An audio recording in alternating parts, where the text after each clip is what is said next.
Hey everybody, the Tree City Growthcast is being brought to you by our company, Tree City Creative.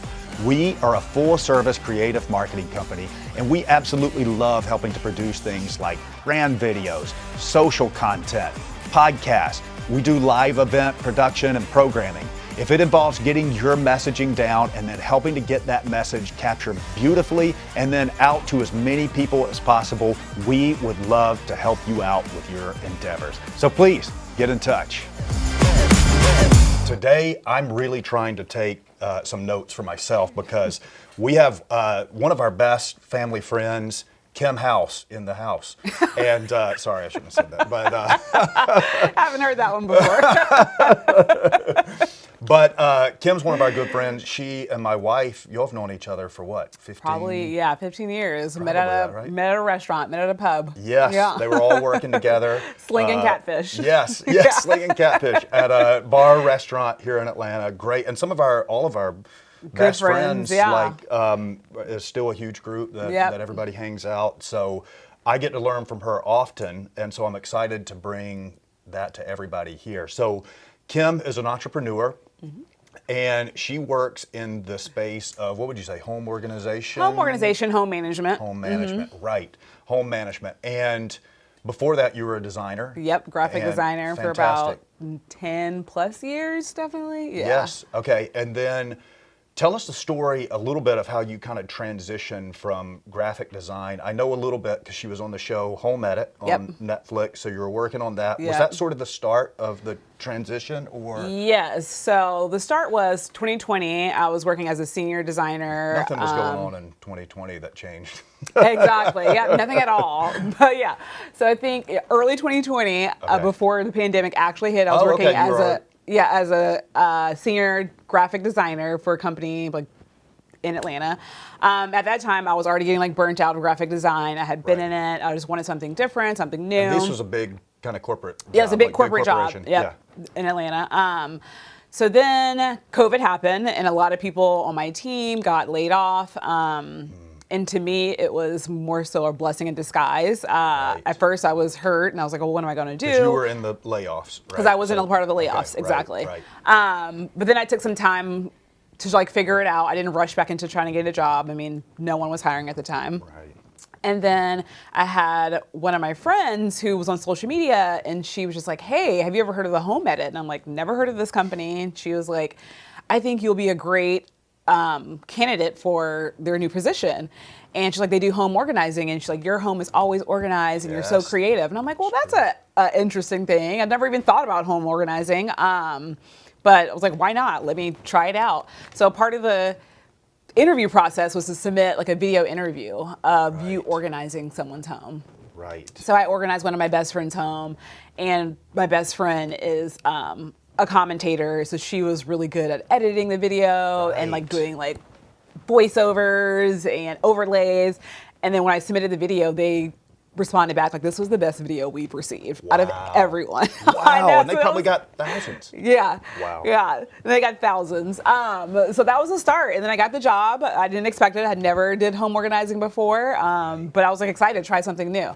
I was ready to get from behind the computer. I wanted to interact with more clients. I wanted to do something more creative in a different way. Right. So it was like a perfect like segue. Man, that is so, well, I think a common theme in the market in general these days is people making sort of transitions that maybe you wouldn't have thought about, but looking back though, now it makes some sense because you were doing graphic design. Mm-hmm. Now you're kind of helping to redesign spaces, I guess, in a way, right? Exactly. Yep. So but in a different way, using my creativity and problem solving skills. Right. Yeah. So there's a lot of carryover from just your natural creativity, but also a little bit of just your eye for a good detail layout. and design. Yeah. Right. So I'm sure that comes to bear all the time. Yeah, with it's great. I love it. Yeah. Wow. Okay. So you're in this space. So you did the show.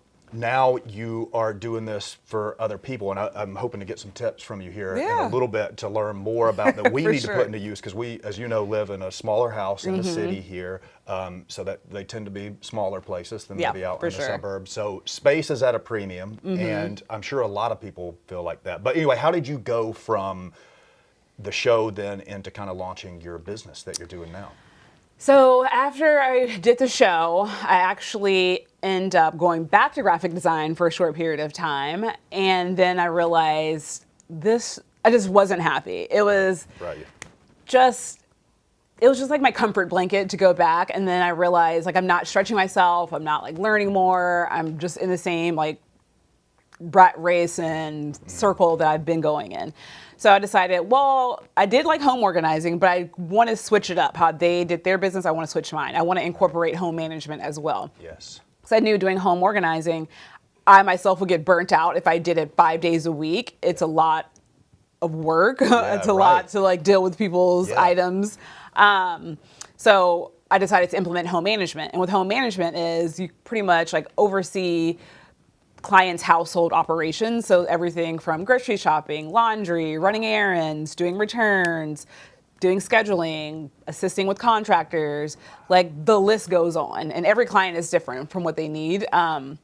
So it's a great way for me to break it up from just organizing every single day and getting burnt out. So yeah, that was just like the transition and I love it. So how did you kind of start finding your first clients now that and I know you're still building, you're in probably kind of a growth phase, right? But so you're still looking for clients, anyone out there, but in some ways, but you've already had a lot and you're doing so this far, for a lot of people. I've only been technically doing this for a year. And so far I've been booked every month, which has been amazing and a blessing. And I can say that all of my clients have come from word of mouth. Like I slowly started with doing my friends' homes and then they would have friends come over and see what had been done and they like, who did this? And then she would recommend me. And it's kind of has worked that way. Like people just spread my name and my business. Yeah, it's all word of mouth. So I've done no marketing. It's been great. Wow. That's incredible. Well, I love what you were saying. We had a conversation a couple of weeks ago at our friend's house, and I liked what you were saying because it resonated with me about that you love the work that you're in. You're not necessarily trying to scale this to where you have a bunch of, I feel like at least for the channels and stuff that I watch on business and whatever, it's all about, how can you scale it and make passive income? And you're like, no, I don't want it to be passive. I want to be involved with the work. Exactly. And so I love that attitude that you're like, you want to still be a part of. For sure. I feel like to be a part of it. Maybe have some help, but. Yeah, I have some help here and there. And I think eventually I want to grow my team to possibly 4 people max. I feel like with my business, it's a very niche business. And what I love about it is the relationships I have with my clients. I kind of tell people that it's kind of like the relationship you have with your hairdresser or your barber. It's very like intimate. We know the details. We talk about everything and anything under the sun. Like I'm at their kids' birthday parties. They're asking me to go to vacation with them. Like it's just more of like a very You're kind of part of the family. Yeah, part of the family. And I love that. So I don't want to take that part away from it by me just becoming the CEO and just like outsourcing. And I think my clients also love that because they know they can trust me, they can ask me to do anything, and if I have time, I'm able to do it. And I feel like when you grow too big, you kind of lose that sense of like realness and sense of like personality. Right, I totally agree. And they know when they call, it's going to be you picking up the phone. You're there for them. And my quality of work, they know if I say I'm going to do something, I'm going to do it and to the best of my ability, for sure. Right. Okay. So on the reorganization side, reorg, right? Kind of okay. So when you go into a space, and this may be getting to some of the tips again that I'm going to be taking notes on myself, but bring them back to my wife. And when you go into a space, what's number one? Are you just getting rid of a lot of stuff? Yeah, essentially. So the number one thing is, and that's tough to do. You have to get to terms and become real with yourself. So it's called decluttering. So looking at the space and realizing what you need and what you don't need. And sometimes that's hard for people because a lot of people are like afraid to let go of things for sentimental reasons and just for that, well, maybe this will come up or maybe this occasion I will need this and when you haven't used it in years. So it's kind of getting real and being like, it's time to let this go. It's taking up space and it's not bringing me, fulfillment. Right. So then once you declutter, and then you can categorize. So then that's the second kind of step is categorizing all the like items. And then that way you can see where everything is and everything has like a station. Okay. So where are the stations? How are these things you're once you categorize and then you go into whatever space you're doing. So if it's the pantry or something, and then you kind of build out the stations in there. So you go shopping first. So shopping with the measurements that you have from the space, say this is pantry. Right. And then when you're shopping, you have to really think about having smart storage solutions, especially in small spaces. So I would suggest clear bins so you can see everything that's inside of the bins, because once a bin is colored or non-transparent, you start to lose what's in there, and you just will rebuy something over again or just lose it into oblivion. That is so true. Or buying like drawer dividers that help you section out certain things in your junk drawers, or buying vertical organizers to help you like save space. With all these like storage solutions, you're pretty on your way to like being able to seamlessly go through your space. Right, and I bet there's all types of, okay, so you're speaking my language right here. I just got a new, it's somewhere where you might could see it, but I just got a new case to travel with, like, because we travel with all this camera gear, we fly with it, so you need something that protects. But this one, it actually made my day, and I'm still so happy when I pull this out, because before I had this, like all this foam, and you couldn't really see what was going on. This had this system where you could go in, it's called like a track divider system, and you could go in, it sent you a tool to like cut it perfectly straight. Okay, yeah. And then you could divide it up and use these little pins to, and it, I know what you're talking about. I can't tell you how, when I was traveling, because a lot of times I have like sort of anxiety the night before I leave or something, because once you're gone, you need this stuff, and if you forget something, you might be up the creek. So yeah, exactly. I'm always freaking out, never sleeping well. And honestly, I slept so much better that first night that I had this case. Yeah. Spent a little extra money to get it, maybe exactly. $100. Sometimes it pays to have peace. Sometimes you have to pay to have peace. It always pays, right?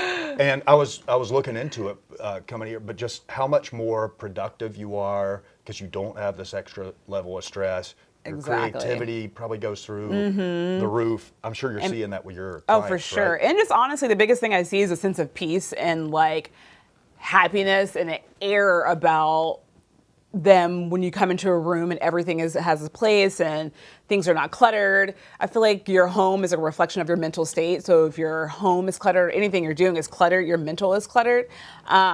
So when something is organized and has a system, you walk into the space and you just feel more at ease. Like you can relax your shoulders more, and just like it brings more joy to just your life. Right. Yeah. And that's permanent because you're always in your home. So it's so valuable doing this kind of work. Exactly. And we need to do more of it. But we go on kicks or whatever. We need to get you to come sometime.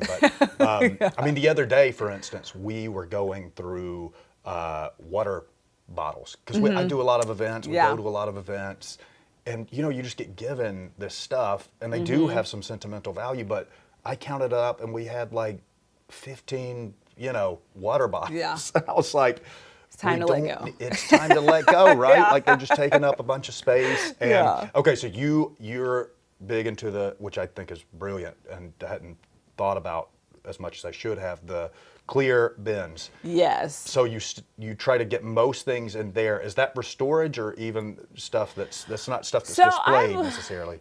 Yeah, so mostly for in-home storage, like your pantries, most like your pantries and laundry rooms, I would say clear storage, because a lot of that stuff has smaller things. You need to see what's in it. I think for your closets and for like garages, I think baskets or non-transparent things are non-transparent bins are okay, and just have a label on the outside, and then you can label it. So for like closets, I would say get like these wicker bins or these hyacinth bins, and just put a label on the outside, and just like t-shirts, shorts, workout gear.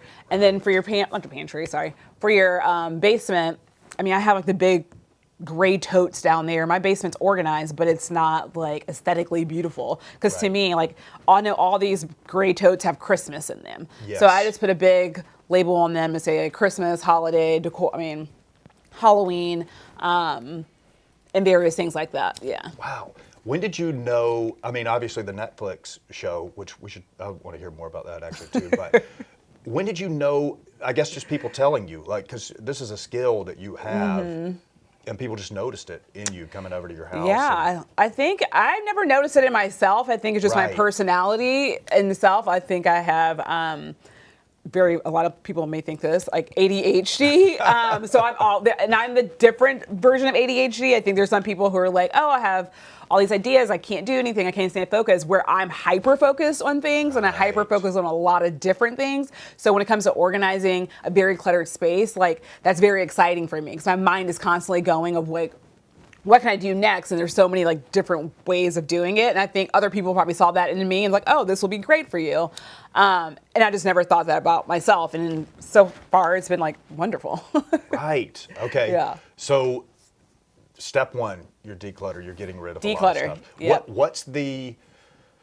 What's kind of the process for figuring out what goes? Do you talk to them? I mean, you can't just throw away stuff, right? Yeah, definitely don't throw away anything. So my process is, if I'm doing a closet, I will pull everything out of the closet. I would lay it out in categories. So I would have like your shoes, your dresses, your jackets, your workout gear all laid out, and then that kind of gives the client a bird's eye view of everything that's in their closet. So then sometimes when they're seeing it in their closet, most people have stuff like shoved in corners and like, I haven't seen that in years, but now that I've pulled everything out, they're like, oh my God, I don't need any of that because I haven't even seen it in years.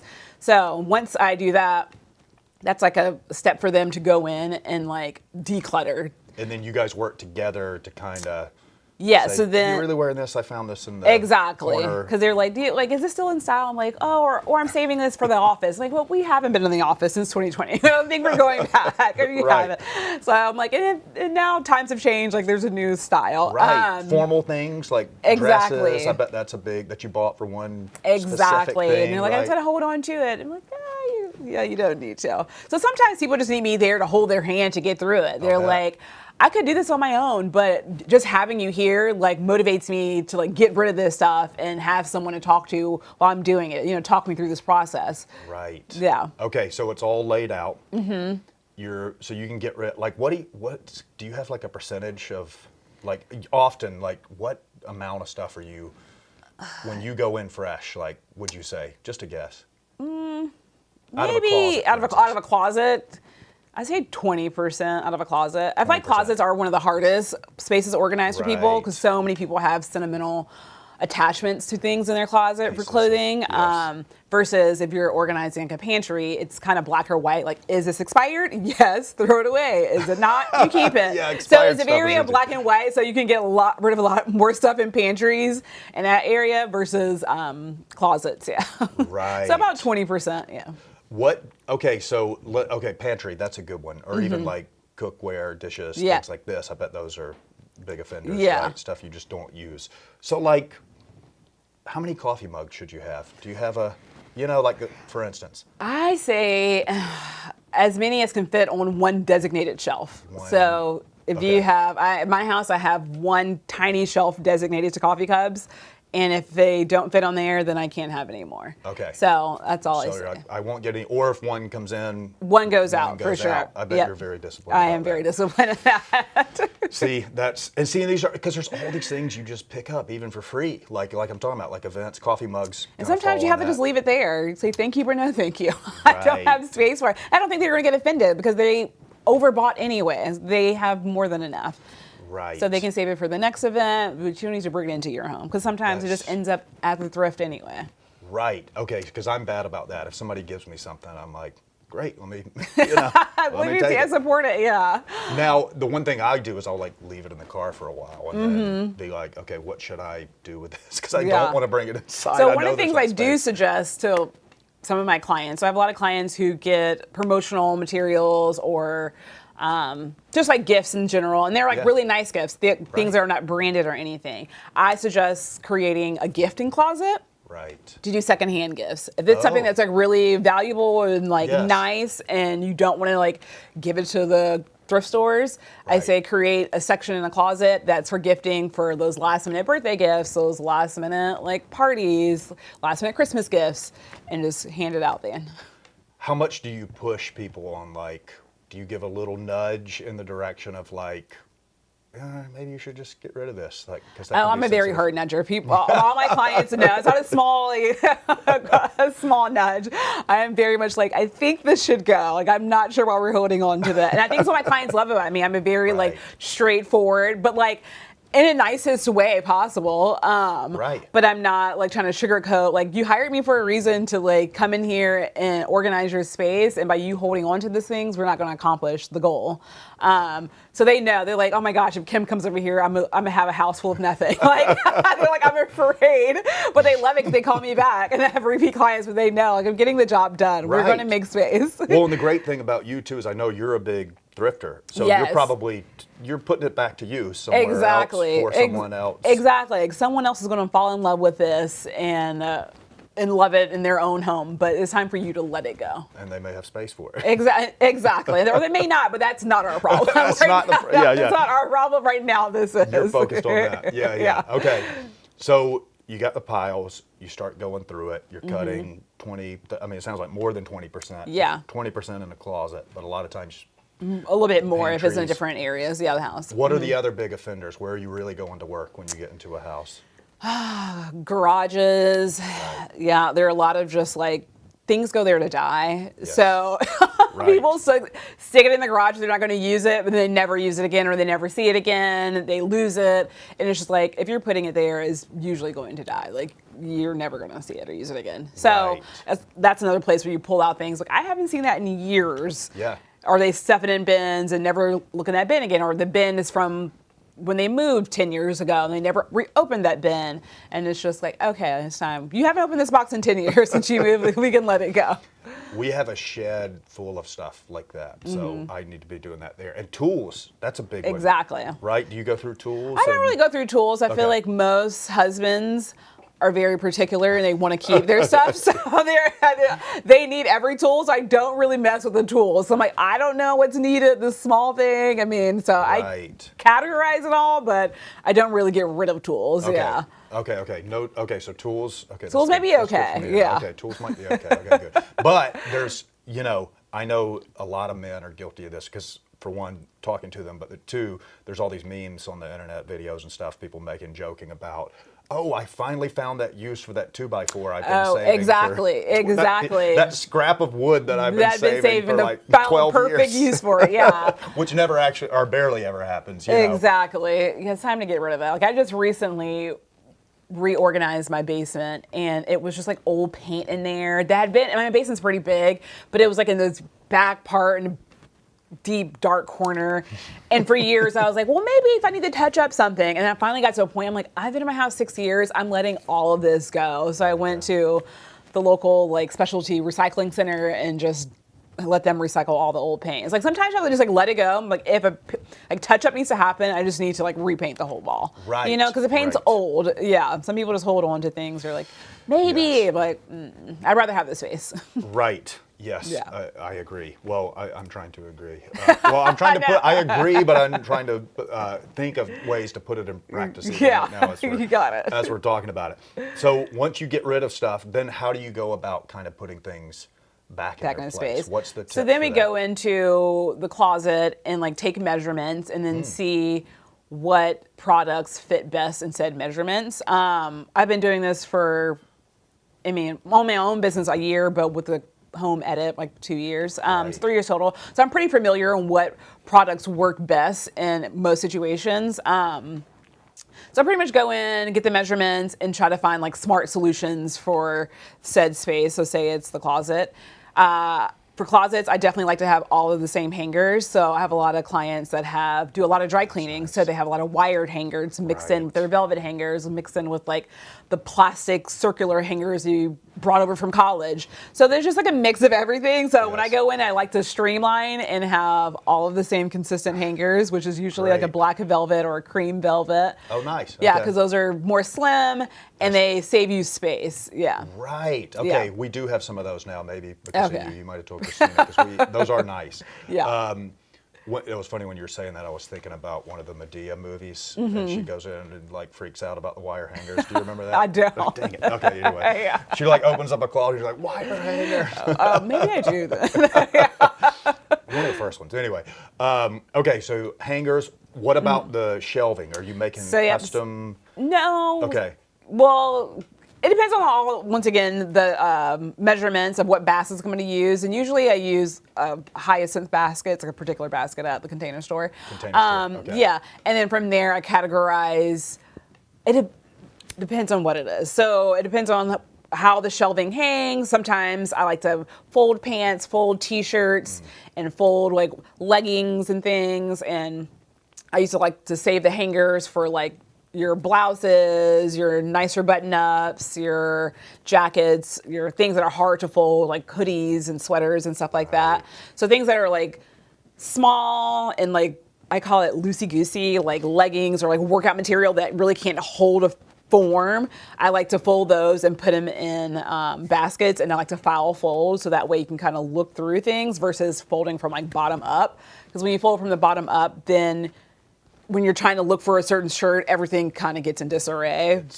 Right. Okay. Versus if you foul fold, then you kind of see everything in one swoop. So how do you fold it? Tell me again. I'm missing. How do you do this? I do foul fold. So foul fold is, I don't know how to do it with my hands, but it's just a way where you like fold the shirts where they're kind of like vertical, and then you put them behind each other like this. Okay, so you can see them. So you can see them, yeah. It's kind of like an accordion. So you can see them this way. Right. Versus when you fold bottom side up, it's like when you're layering on top like this. It's hard because you mess it up. Because you mess it up trying to get to it. I do that. Yeah, because you're looking at one shirt at the bottom, and then like everything at the top has just been like getting out of the way. Yeah.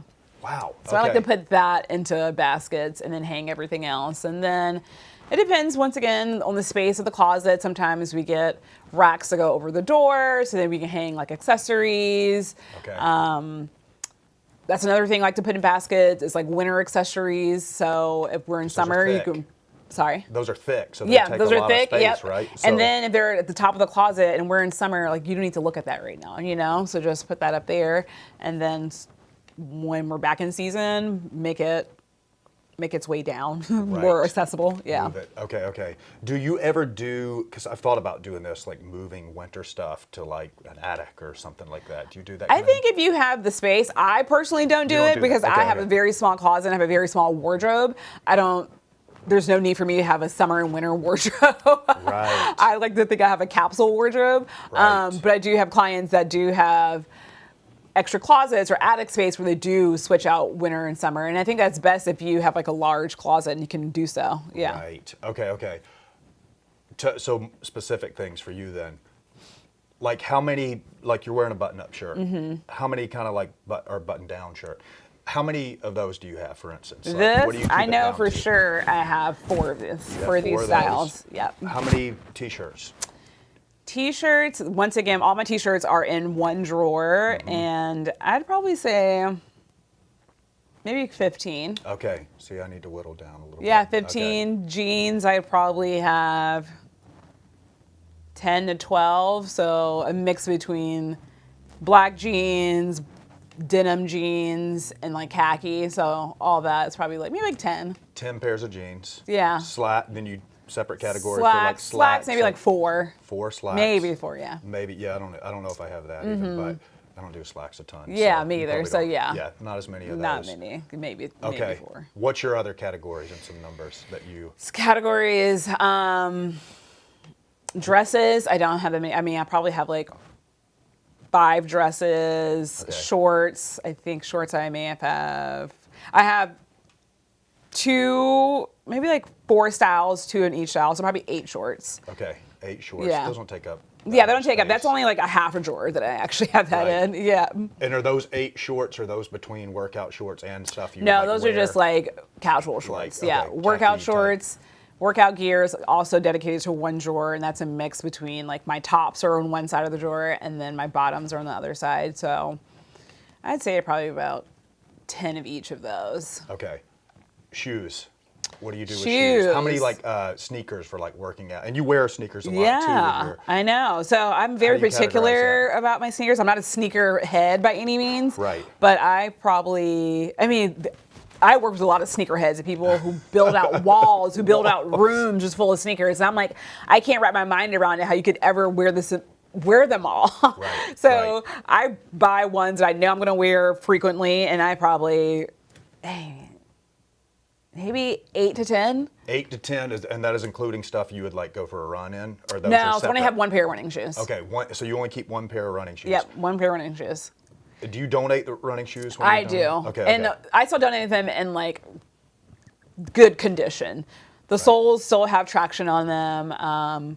And yeah, so. Well, because you actually run, right? I do run. That's what I thought. So you're running, because there's the whole thing about, which it took me a long time to believe in this, because I was like, well, they just want you to buy more shoes. But like, you actually, there's still wear left in them probably when they're no longer the optimal for running, for right? sure. So you get rid of them after a certain 9 amount of months mileage. or mileage. Yeah, you're kind of keeping loose probably track like of that. 300. Yeah, lose track of like 300 miles. More so like how many months I've had it or years I've had it. Right. And then, yeah, in some minds, I'm like, oh, I can keep these for yard shoes. And I'm like, absolutely not. I have one pair of like work boots where like Blundstones or my outdoor work shoes, and I use them for everything. So I just get rid of it because I don't want the clutter in my house. You don't want that. Okay, Yeah. That's really good, because I'm a boot person. Like I'm wearing boots now. I feel like they're a little bit of a hack, because I'm like, per wear, they're like the cheapest thing you get. They're expensive to buy if you get a nice pair, but they'll last for forever. Yeah. Which is also kind of the problem, because then you keep them for forever. So, so there's probably a couple I could turn loose of now. But and then I'm bad about that with shoes too, because I do run a bit too.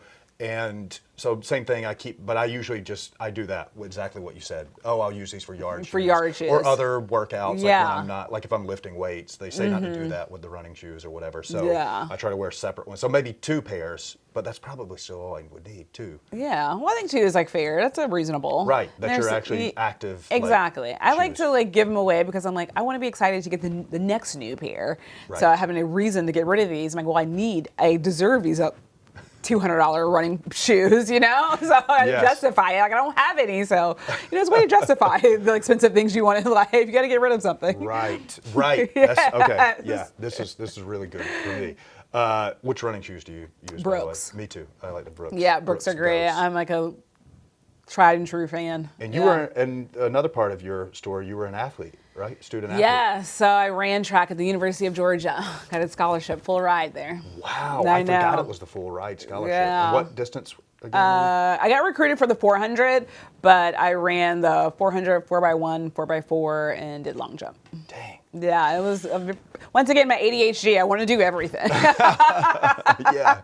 I just couldn't stay still and just do one of the, just wanted to do it all. That's a lot of training, though, for running, It was. right? It was a lot of training. I think like once it was over, I was burnt out for sure. Because I did it all through high school as well. And luckily, I didn't start really competitively running until I was in high school, which I think is kind of rare. I feel like most kids, nowadays are starting very early into elementary or middle school. Right. Versus, I think I was just outside like playing with my friends or playing in trees or playing at my grandma's house when I was in elementary and middle school. And then once I got to high school, my mom was like, yeah, let's get you like a trainer and start competitively now. Right. And with that short amount of time, it was still able to get me a full ride. Wow, that's incredible. Yeah. But hence your love for running shoes, and you found the Brooks in college. Is that where you got No, into? we were sponsored by Nike. So you had I didn't discover Brooks until well into my adulthood. Oh, okay. Yeah. Me too. Well, me too. And now Nikes are not the most. I comfortable, cannot run in Nikes you at don't all. do it now. Okay. No, okay. not at all. Even though you had the sponsorship. Yeah, no, yeah, I know. Yeah. No. Well, I see you're in Adidas. I do Adidas. It's like, Yeah, I know. running These are around, like going out kind of shoes. Yeah, these are the casual wear ones. These were Those are a cool. new pair, and I got rid of a couple pair before I bought these. You did. Yeah. Okay, so every time you buy something, I'm thinking, getting rid of what's something. going? Yeah, for sure. And it goes to the thrift A store big most of the purge time. most of the time. Yeah. 90% of my things. Right. Okay. So I'm very Wow. particular too of like giving quality things to thrift stores. I know Right. some people like to give like their old ratty tatty, torn, stained things to the thrift, and in their mindset, like someone could use it. I'm like, well, they're not going to resell this. Like this just needs to go in the trash. Right. No one's going to want to buy this. Right. You wouldn't want to buy it. Yeah. So I try to Yes. give like pre-loved things that are not too loved. Right. to Well, that's the thrift. good thing about you do it before it gets to that point. Exactly. Generally, like talking about Exactly. even shoes, like because you're so diligent about it. So Exactly. you're And if you giving do wear it to the end, which is great, get all this used, then it's time just to, put it in the trash. Right. Yeah. Right. If it's yard shoes, like Exactly. I'm trying to donate those, Drew. So, because you do a lot of yard work, I know too. So Oh you my gotta, God! what do you use for that? I just cut down a tree, man. I mean, literally, I do it all. I know your yard looks great always. Thanks. But when you, so what do you use for like? Do you use old shoes? You'll designate a pair No, for so like. I have Blundstones. Blundstones are Blundstones, like okay. my outdoor adventure yard shoe. Okay. Those are tried and true. I feel like they get wet, they're fine. They last for years. They're pricey, but they last forever though. They're great. Yeah, Yes. I know. I love them. Yes, I'm the same with that. Okay, so bringing it all the way around. So you've gotten rid of stuff. You've figured out the storage options. Mm-hmm. What's next? What's next? Or then or maybe nothing's next, and you a lot of times transition into the home management. And Yeah. So how does that? Or catch me up on that. Yeah, so once everything is in the space, pretty much walk the client through the new layout of their closet or pantry and the new systems that they have. So when they come in, they know exactly where everything goes. Everything has a zone, everything has a category. Right. So it's not like you have something in your hand, like, I don't know where to put it, and you're putting it anywhere. You know, all your shirts go here, all your shorts go here. All your jackets go in this corner, all your sweaters here. And then they love it. They're like, I haven't felt this piece in years. I haven't felt like this lightness and airiness in forever. So that's like also like a great feeling. Yeah. So then in part to that, I have a lot of clients who hire me as a house manager to upkeep that organization, because sometimes they're busy and they don't have time to like go pick up dry cleaning and then change out the wire hangers into the velvet hangers. Right. They don't have time for that. So then that's where the home management comes into play, where I go and do errands, dry cleaning, laundry, grocery shopping, Right. and all that for them. So if somebody calls you up, do you generally start, or do you require that you start with like the reorganization, or do some people just call you and are like, well, we're already organized, we want you to just manage? Yeah. How does that? Yeah, so I have both. I have clients that started off with home organizing and transition into home management, and I have some who just like, we solely just need home management. We're pretty organized. We just need someone to help me with the operational task of the home. So they call. I set up a shared note between them and I. And on the shared note, I have, what are your top 3 things you want me to do in this time frame? So for every client, I have a 3-hour time frame with them. And they're either weekly or biweekly. And in the shared note, I say, what are your top 3 things you want me to tackle in this 3-hour time frame? And then if I have time after, what are your additional tasks you like me to complete? And then from there, we kind of go off there. And the list it's wild from client to client. I mean, it's very different from client to client. There is no like, every day is the same. Like every day is completely different. I literally have no idea what I'm getting myself into from week to week, which is what I love it. I like it. I love like the variety. Yes. Yeah. I love like being on my toes, like the problem solving skills. It's so different from every client, and it's great. Right. Do you think are you doing any design work now at all, or does this kind of fill all of your creative I think the needs? only design work I'm doing is for myself. So Right. I built my For own the business. website. I do my own like social posts. I do my own business cards. Right. So all that type of stuff for my own business, I did it myself. Yeah. Right. But so outside that of probably, that. if there is an itch to scratch, you Exactly. get it just running the business. now. Exactly. So, Yep. wow, that's the best of all worlds. Exactly. Wow, that's fantastic. All right, so going all the way, so you can start at the very beginning, even if your space is a wreck, and I bet you've seen some Yeah. bad ones, right? Yeah. I've seen it all. I've seen it all. Tell us a little bit about the show and how that experience with being on the show. Yeah, it was fun. Very out of the blue. When I got hired, I know season 1 had just launched of the show, and they came around and were talking about season 2, but nothing had been official. Okay. And then I guess it finally became official, and they came around and asked, would I want to be on it? And I was like, sure. I mean, that's After that cool great video. Exactly. I mean, yeah. They want to be on it, and I was like, of course. It's like a new adventure. This is fun. Like whatever. Yes. Where did y'all film? So we filmed all over. Okay. I filmed a lot in Atlanta, and we filmed some in LA, but they also filmed in Nashville and maybe New York. But I didn't go to those places to film though. So I think most of my filming was in LA and no, I think I did Nashville. So Nashville, Atlanta, and LA. Okay. Yeah. So I filmed out there, and it was great. Like I worked on, what was it? I think we called it celebrities and Oh. I forget what the other word was. So something for like the normal people. Okay, I call it normal right. people. So I forget. Celebrities and peasants. No, Yeah, exactly. I forget what it's called. But anyways, I worked with just like the everyday people, Okay, not the okay. celebrities. Not the celebrities. Yeah, not the celebrities in their homes, and it was great. They were so appreciative on how we transformed their homes, Right. and it was a lot of work, long days. Sometimes at the bet. end of the first day, we're like, how is it possible we're gonna be done tomorrow for a reveal? No idea, but it was fun. It was fun working with a team of people. And How big was the team going in? How many people were doing kind of what you were doing, or you're teaming up to? so for the show, it was probably maybe like 6 to 8 of us. Okay. Yeah, but when we were working here in Atlanta, it was just another coworker and I. Oh, So it's two. just okay. Yeah, Okay. just two. Wow. And then obviously a crew. You had a film crew following you around, right? And for the TV show. Yeah, for the show, right. Okay. Yep, the film crew and then the 2 owners were there. Yeah, so it was always a good time. And we had a great time. We were always laughing, having fun. I mean, the owners are amazing women. I mean, they really were inspirational, being like, Yeah. you can have like a dream and build it to this grand thing and have it on Netflix. Something so small as like home organizing. You know, I had never thought of it. And I'm like, look what these ladies have built. They're very, very inspirational and very like sweet. Wow. Yeah. I'll bet, because I'm always inspired by entrepreneurs like yourself, and that's how one of the ways I got into doing what I do now is working on another project with some entrepreneurs, and just that attitude of like, let's go, let's start. Yeah. Like even Let's just do presenting it. of the business idea, like, great, let's do it. You want to I start know. tomorrow, like that type of I thing. know. And so I love that spirit behind it. So there were 2 owners of the company Home Edit. And it was called Home Edit, and Yeah. then they made the show just. Yeah, and it was called on Netflix, Get Organized with the Get Home Edit. Organized Yep, with Get the Home Organized with Edit. Home Okay, Edit. that's And I right. was on season 2. That's right. Okay, so if you want to check that out, Yeah. check out season 2. Season 2. Home Edit, Get Organized. Yep. I said that right. Okay. Get yeah. Organized with the Home Edit. With the Home Edit. Sorry, I said it exactly backwards. So okay, that's amazing.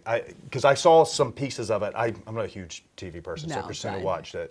And I don't and think got I to even see watched some of all it. the way through. Really? You know, when you like hear your voice and see yourself, and you're like, Oh, oh yes. God, you like the cringe thing. You're like, oh. So I watched like most of the episodes, but I think towards the end, I kind of was like, I saw enough of myself. Oh, right. Yeah, for because sure. you're like, why was I looking like that? Like, what was I doing? Yeah. So for biggest tips, basically get rid of a lot of, tell me if I'm right here. So start out, pull everything out, Yep. get rid of as much as you can, basically, Yep, right? as Like, much as you can. Draw a hard line in the sand. Yeah. Like something must go. Things must go. Right, Yeah. right. Get rid of as much as you can, reorganize it, clear bins. Yep. Good way to go. Categorize it after Categorize declutter it. Yep. So put all like items together. Yep. Right, okay. And then after that, come up with good Get storage solutions. So Yes. get great measurements and go in when you're shopping with a plan. I see a lot of people who want to organize a closet and they come out with 2 different type of bins. Like 2 bins is not enough, and they're not the same bins. So you got to go in with like a good plan of action. Stuff that work together. You Exactly. can stack it, or you can. Exactly. Okay. Yep. So you want to invest in that, right? Yep. So okay, perfect. Well, once you do that, then that's most of it, right? Yeah, pretty much. And then put all the items that you've categorized into the bins or into the space, and then there you go. Sweet. Yeah. Kim, this has been amazing. Wow. Yeah, it's been great. I think it's going to help a lot of people. Hopefully. I know it's helped me if it's only just the one. So how can people get in touch with you, find out about the business? You can find me on my social is Casa Cove, CASA.COVE. And that's kind of a play on my last name. My last name is House. Yes. So yeah, there, or my website, thecasacove.com. CasaCove.com. Yeah. Great. Well, thank you so much for doing thanks this. for having me. This is so much fun because, we're friends, but we don't always go that Yeah. deep on what you For do sure. for work all the time, Yeah. even though you want to, but it's Yeah. just like, you Or don't not. have so much time. Sometimes you do, Yeah. And in your case, yes. So this has been fantastic. to Yeah, get to it's hear been more great. about it. And like I said, I think it'll help a lot of folks too. Yeah, So thank you. thank you It's so been much, great. Kim. Awesome. Awesome.